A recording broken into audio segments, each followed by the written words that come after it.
Hello, I'm Joe Wells and I'm a comedian. Great. So what do you think about the idea that stand-up is the most political of art forms ever? I mean, big claim, but thoughts? I think that stand-up's really good for exploring political ideas. I wouldn't want to kind of compare it to other art forms, but I think that a lot of the things which I learn about politics is really watching Mark Steele and Mark Thomas and growing up. That was kind of how I heard about political ideas, really. Particularly, I love Mark Steele's column in The Independent, and it's always so funny, but it always, whenever there's a big news story,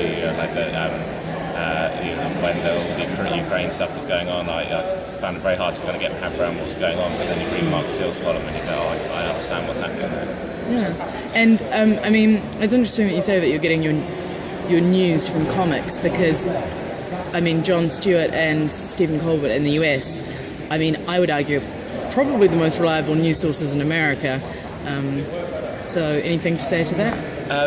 Yeah, I mean, I think that there are comics that blur the lines between comedian and journalist. And I think that, I'm not a kind of someone that's very on the ball with, maybe more so than other people, but not as much as people would expect me to be on the ball with political stuff that's going on. But I just love political comedy, and I love the way that political comedians can make big ideas kind of really small and accessible, and then they go, oh, well, of course, it's obvious that that's the way that's the way things are. Right. And I mean, would you consider yourself a political comedian? Would you put yourself in that box? Yeah, definitely. I think that's what I really want my comedy to do, to make ideas, bigger ideas, seem smaller, and to, I think when you watch good political comedians, you kind of go, oh, of course things are the way they say they are. It seems so obvious now, how could anyone think of it any other way, because they've kind of put it into kind of really accessible terms. And I think that's what I want to make comedy like. I don't know. Great. I might say I was succeeding.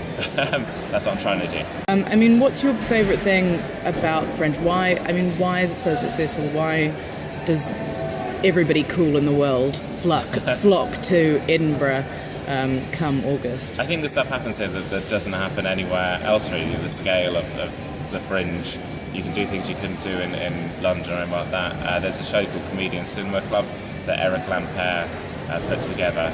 Did that yesterday with Daniel Sloss and Noise Next Door and a few other comics and a musical act, and we all improvise a film. So yesterday it was Lord of the Rings, and it was just brilliant fun. It was kind of brilliant mad fun, which you couldn't really do in London. Only at the Fringe can you do that. And there's lots of shows like this. Setlist too. I know Setlist does go to other places, but I think it's the kind of thing where it's a lot easier to put on at the Fringe. They did the wrestling match last year, so I think that those kind of unique shows really make the Fringe. Great. And so you're from Portsmouth. What's the kind of Portsmouth comic scene like? There's lots of really good comics from Portsmouth. Sean Collins lives just outside of Portsmouth in Gosport. There's a new comic called James, now becoming established comic called James Alderson, and there's other kind of newer comics coming through. There's a good kind of double act called Raymond and Mr. Tipkins Review.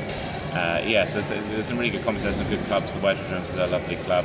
I think it's kind of at that point where it hasn't quite kind of turned into like a scene in the same way that the Bristol or something like that has a scene. But I think that all the elements are there for Portsmouth to become a kind of comedy city. Great. So where can we see you? 12 noon, Viva Mexico on Coburn Street every day. Cool. It's a free show as well. Fabulous. Right, well, thank you so much.